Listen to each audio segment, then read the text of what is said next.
St.Martin of Tours was Bishop of Tours, whose shrine in France became a famous stopping point for pilgrims on the road to Santiago de Compostela in Spain. He has become one of the most familiar and recognizable Christian saints, as he was born in what is now Szombathely, Hungary, spent much of his childhood in Pavia, Italy, and lived most of his adult life in France. He is considered a spiritual bridge across Europe.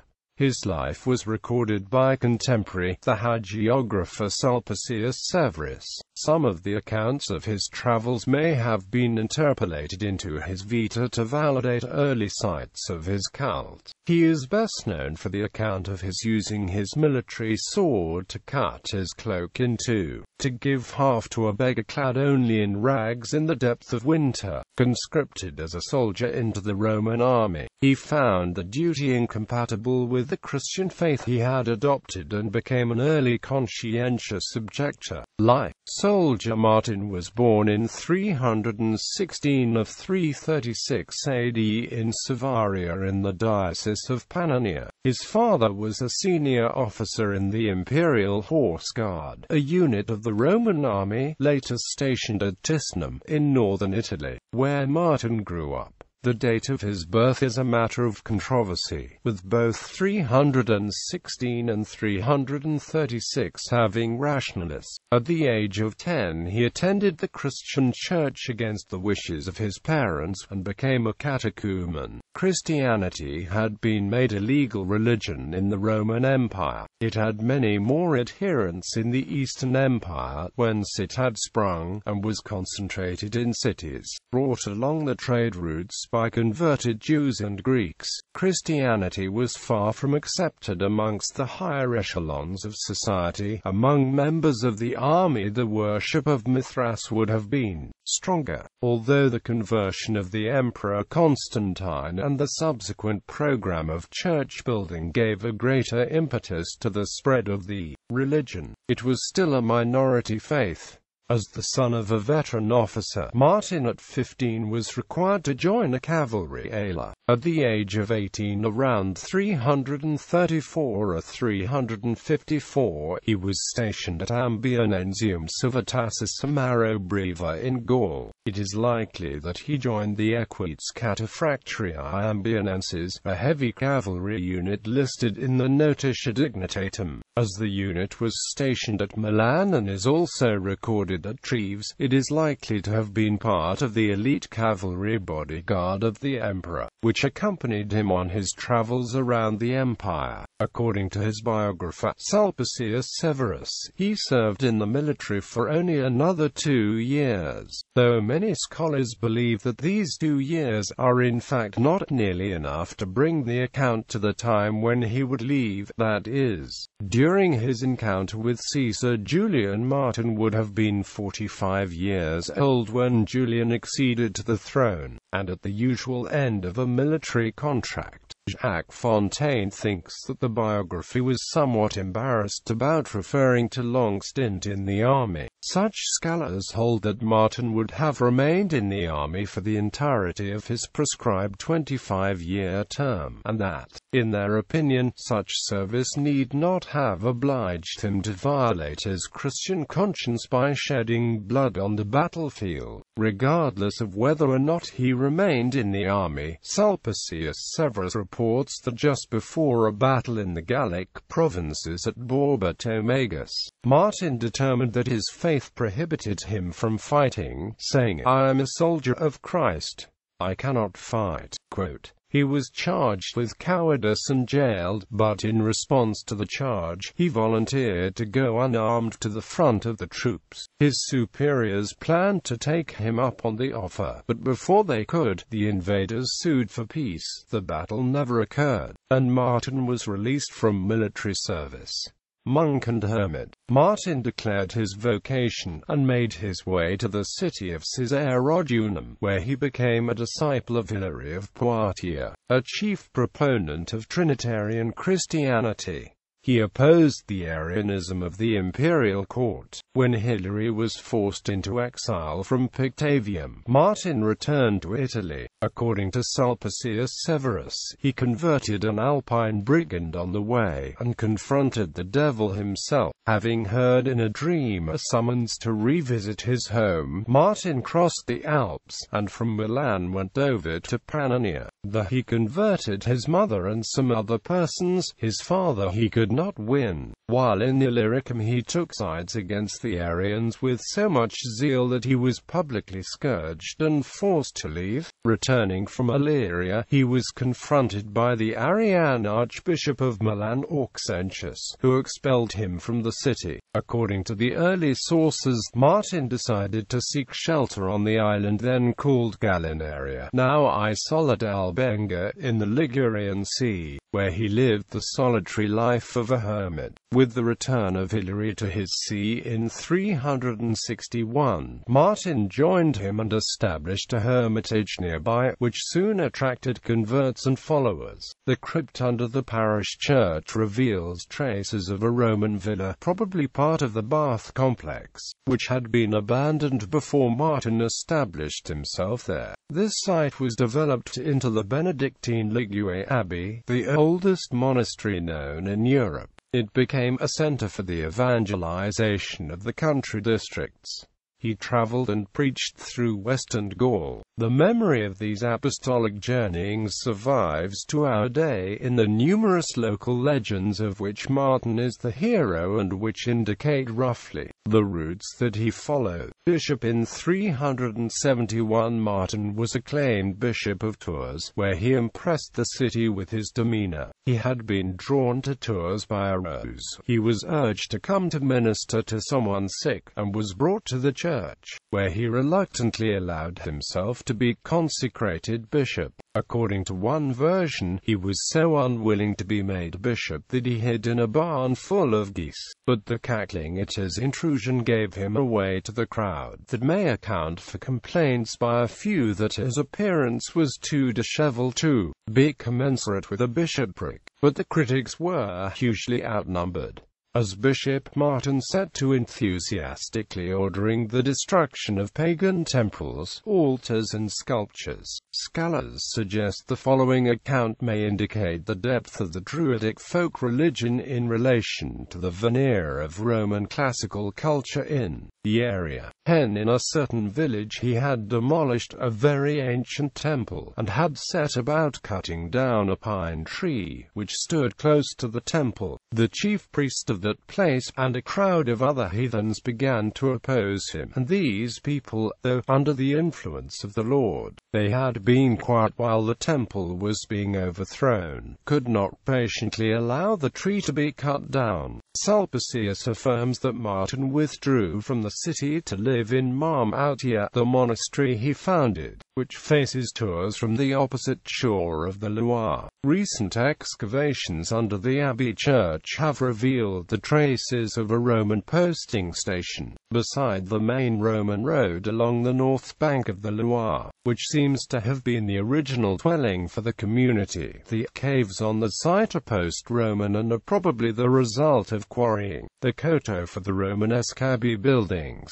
Here Martin and some of the monks who followed him built cells of wood. Others lived in caves dug out of the rock. Martin introduced a rudimentary parish system. Once a year the bishop visited each of his parishes, traveling on foot, or by donkey or boat. He continued to set up monastic communities, and extended the bounds of his episcopate from Touraine to such distant points as Chartres, Paris, Autun, and Vienne. In one instance, the pagans agreed to fell the sacred fir tree, if Martin would stand directly in its path. He did so, and it miraculously missed him. Sulpicius, a classically educated aristocrat, related this anecdote with dramatic details, as a set piece. Sulpicius could not have failed to know the incident. The Roman poet Horace recalls in several odes of his narrow escape from a falling tree. Martin was so dedicated to the freeing of prisoners that when authorities, even emperors, heard he was coming, they refused to see him because they knew he would request mercy for someone and they would be unable to refuse.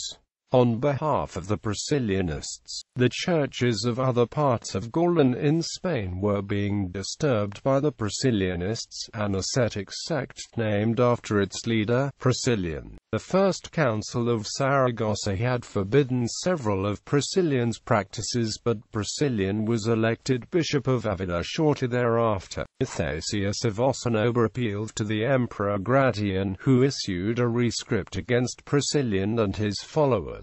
After failing to obtain the support of Ambrose of Milan and Pope Damasus I, Priscillian appealed to Magnus Maximus, who had usurped the throne from Gratian. Although greatly opposed to the Priscillianists, Martin travelled to the imperial court of Trier to remove them from the secular jurisdiction of the emperor. With Ambrose, Martin rejected Bishop Eustathius's principle of putting heretics to death, as well as the intrusion of the emperor into such matters. He prevailed upon the emperor to spare the life of the heretic Priscillian. At first Maximus acceded to his entreaty, but, when Martin had departed, yielded to Eustathius and ordered Priscillian and his followers to be beheaded. Martin then pleaded for a cessation of the persecution of Priscillian's followers in Spain. Deeply grieved, Martin refused to communicate with Eustathius until pressured by the emperor.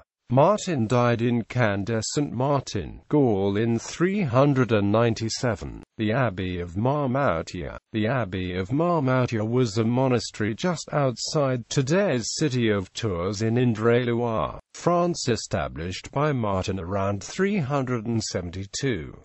The saint founded the monastery to escape attention and live life as a monastic. The abbey at Tours was one of the most prominent and influential establishments in medieval France. Charlemagne awarded the position of abbot to his friend and advisor Alcuin, the great English scholar and educator. At this time the abbot could travel between Tours and the court at Trier in Germany and always stay overnight at one of his own properties. It was at Tours that Alcuin's scriptorium developed Caroline minuscule, the clear round hand which made manuscripts far more legible. In later times the abbey was destroyed by fire on several occasions and ransacked by Norman Vikings in 853 and in 996. Rebuilt beginning in 1014, by Hervé de Beaugency, treasurer of St. Martin, to accommodate the crowds of pilgrims and to attract them, the shrine of St. Martin of Tours became a major stopping point on pilgrimages. In 1453 the remains of St. Martin were transferred to a magnificent new reliquary donated by Charles VII of France and Agnes Sorel. During the French Wars of Religion, the basilica was sacked by the Protestant Huguenots in 1562. It was disestablished during the French Revolution. It was deconsecrated, used as a stable, then utterly demolished. Its dressed stones were sold in 1802 after 2 streets were built across the site, to ensure the abbey would not be reconstructed. Legend of Martin's cloak. While Martin was a soldier in the Roman army and stationed in Gaul, he experienced a vision, which became the most repeated story about his life. One day as he was approaching the gates of the city of Amiens, he met a scantily clad beggar. He impulsively cut his military cloak in half to share with the man. That night, Martin dreamed of Jesus wearing the half-cloak he had given away. He heard Jesus say to the angels, "Martin, who is still but a catechumen, clothed me with this robe."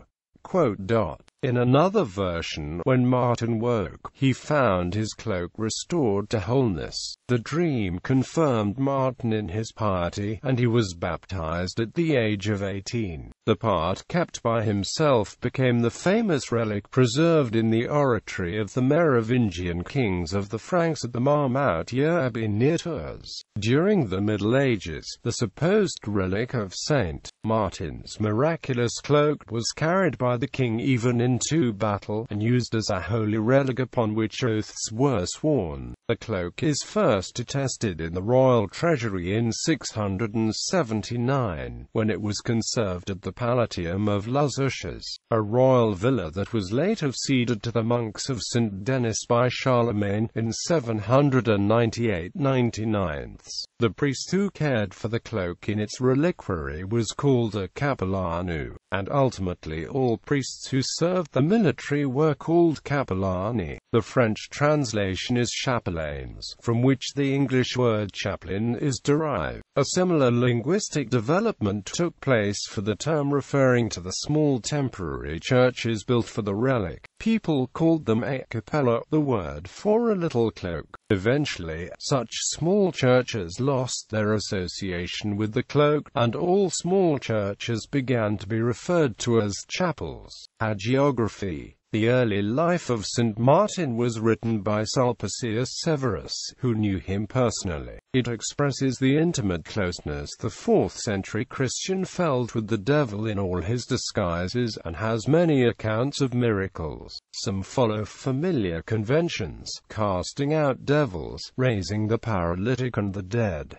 Others are more unusual, turning back the flames from a house while Martin was burning down the Roman temple it adjoined, deflecting the path of a felled sacred pine. The healing power of a letter written from Martin. Veneration. The veneration of Martin was widely popular in the Middle Ages, above all in the region between the Loire and the Marne, where Leroy-Ladurie and Zeisberg noted the densest accretion of higher toponyms commemorating Martin. Venantius Fortunatus had earlier declared, "Wherever Christ is known, Martin is honored." When Bishop Perpetuus took office at Tours in 461, the little chapel over Martin's grave, built in the previous century by Martin's immediate successor Bricius, was no longer sufficient for the crowd of pilgrims it was already drawing. Perpetuus built a larger basilica, 38 meters long and 18 meters wide, with 120 columns. Martin's body was taken from the simple chapel at his hermitage at Candia Street, Martin to Tours, and his sarcophagus was reburied behind the high altar of the new basilica. A large block of marble above the tomb, the gift of Bishop Euphronius of Orton, rendered it visible to the faithful gathered behind the high altar. Werner Jacobson suggests it may also have been visible to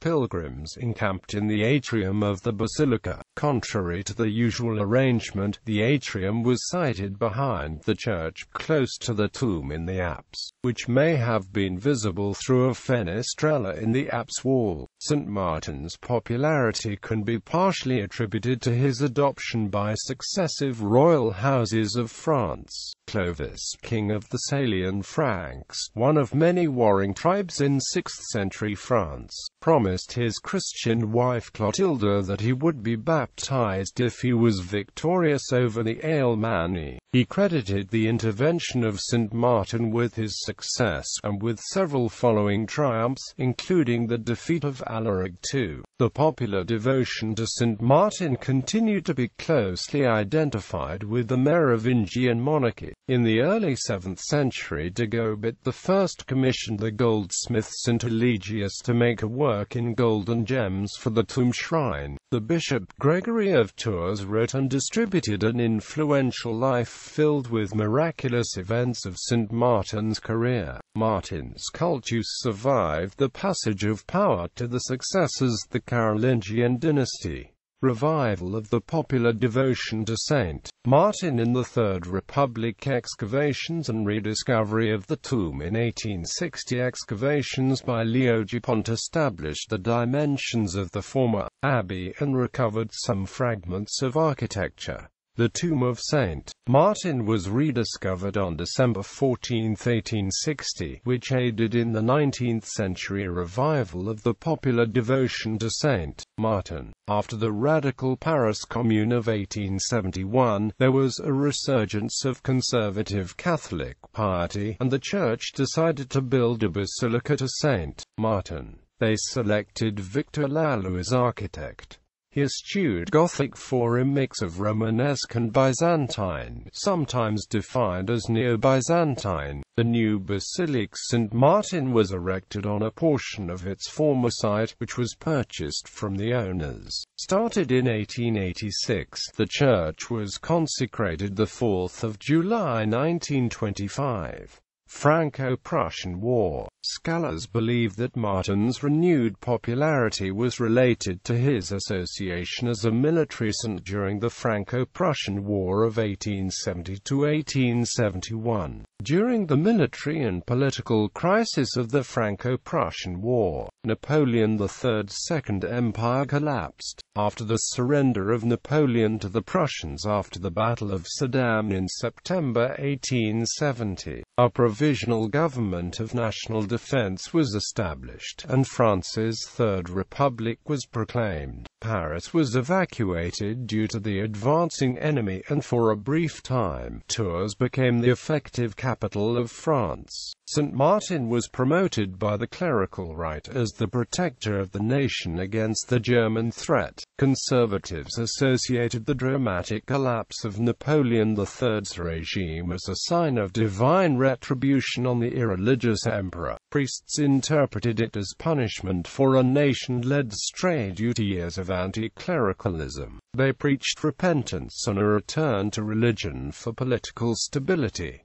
The ruined towers of the old royal basilica of St. Martin at Tours came to symbolize the decline of traditional Catholic France. With the government's relocation to Tours during the Franco-Prussian War, 1870, numerous pilgrims were attracted to St. Martin's tomb. It was covered by a temporary chapel built by Monsignor Guibert. The popular devotion to St. Martin was also associated with the nationalistic devotion to the Sacred Heart. The flag of Sacré-Cœur, borne by ultramontane Catholic pontifical zouaves who fought at Patay, had been placed overnight in St. Martin's tomb before being taken into battle on October 9, 1870. The banner read, "Heart of Jesus save France," and on the reverse side Carmelite nuns of Tours embroidered, "St. Martin protect France." As the French army was victorious in Patay, many among the faithful took the victory to be the result of divine favor. Popular hymns of the 1870s developed the theme of national protection under the cover of Martin's cloak, the first flag of France. During the 19th century, Frenchmen, influenced by secularism, agnosticism, and anti-clericalism, deserted the church in great numbers. As Martin was a man-saint, the devotion to him was an exception to this trend. For men serving in the military, Martin of Tours was presented by the Catholic rite as the masculine model of principled behavior. He was a brave fighter, knew his obligation to the poor, shared his goods, performed his required military service, followed legitimate orders, and respected secular authority. The story of his refusing to bear arms was conveniently forgotten. Opposition from anti-clericals. During the 1870s, the procession to St. Martin's tomb at Tours became a display of ecclesiastical and military cooperation. Army officers in full uniform acted as military escorts, symbolically protecting the clergy and clearing the path for them. Anti-clerics viewed the staging of public religious processions as a violation of civic space. In 1878, M. Rivière, the provisional mayor of Tours, with anti-clerical support banned the November procession in honor of St. Martin. President Patrice de Macmahon was succeeded by the Republican Jules Greucquot, who created a new national anti-clerical offensive. Bishop Louis-Édouard François-Désiré Pie of Poitiers united conservatives and devised a massive demonstration for the November 1879 procession. Pie's ultimate hope was that St. Martin would stop the chariot of modern society, and lead to the creation of a France where the religious and secular sectors merged. The struggle between the two men was reflective of that between conservatives and anti-clerics over the church's power in the army. From 1874, military chaplains were allowed in the army in times of peace, but anti-clerics viewed the chaplains as sinister monarchists and counter-revolutionaries. Conservatives responded by creating the short-lived Legion de Saint-Maurice in 1878 and the Society Notre Dame de Soldats, to provide unpaid voluntary chaplains with financial support. The legislature passed the anti-clerical Duval Bill of 1880, which reduced the number of chaplains in the French army. Anti-clerical legislators wanted commanders, not chaplains, to provide troops with moral support and to supervise the formation in the established faith of patriotic republicanism. St. Martin is a French Republican patron. St. Martin has long been associated with France's royal heritage. Monsignor René-François Renou worked to associate St. Martin as a specifically Republican patron. Renou had served as a chaplain to the 80 Regiment des Mobiles d'Indre-et-Loire during the Franco-Prussian War and was known as the Army Bishop. Renou was a strong supporter of St. Martin and believed that the national destiny of France and all its victories were attributed to him. He linked the military to the cloak of St. Martin, which was the first flag of France, to the French tricolour, the symbol of the union of the old and new. Quote, "This flag symbolism connected the devotion to St. Martin with the Third Republic, but the tensions of the Dreyfus affair renewed anti-clericalism in France and drove a wedge between the Church and the Republic. By 1905, the influence of René Waldeck Rousseau and Émile Combes, combined with deteriorating relations with the Vatican, led to the separation of Church and State. St. Martin's popularity was renewed during the First World War. Anti-clericalism declined, and priests served in the French forces as chaplains. More than 5,000 of them died in the war. In 1916, Assumptionists organized a national pilgrimage to Tours that attracted people from all of France. The devotion to St. Martin was amplified in the dioceses of France, where special prayers were offered to the patron saint. When the armistice was signed on St. Martin's Day, the 11th of November 1918, the French people saw it was a sign of his intercession in the affairs of France. Patronage. He is the patron saint of beggars, wool weavers and tailors, soldiers, geese, vintners and innkeepers, and France. Iconography. Martin is most generally portrayed on horseback dividing his cloak with the beggar. His emblem in English art is often that of a goose, whose annual migration is about late autumn. Influence. By the early 9th century, respect for St. Martin was well established in Ireland. His monastery at Marmouthers became the training ground for many Celtic missions and missionaries. Some believe that St. Patrick was his nephew and that Patrick was one of many Celtic notables who lived for a time at Marmouthers. St. Ninian definitely studied at Marmouthers and was profoundly influenced by Martin, carrying a deep love and respect for his teacher and his methods back to Scotland. Ninian was in the process of building a church when news reached him of Martin's death. Ninian dedicated the church to Martin. The Book of Armagh contains three distinct groups of material: a complete text of the New Testament, a dossier of materials on St. Patrick, and almost the complete body of writings on St. Martin by Sulpicius Severus. In Jonas of Bobbio's Vita Columbani, Jonas relates that the St. Columbanus, while travelling, requested to be allowed to pray at the tomb of St. Martin. The Irish palimpsest Sacramentary from the mid-7th century contains the text of a Mass for St. Martin. In the Life of Columba, Adamnan mentions in passing that St. Martin was commemorated during Mass at Iona, in his island, and her neighbours in the 7th century. Michael Richter attributes this to the mission of Palladius seen within the wider context of the mission of Germanus of Auxerre to Britain around 429. Thus, this could be the context in which the life of St. Martin was brought from Gaul to Ireland at an early date, and could explain how Columbani was familiar with it before he ever left Ireland.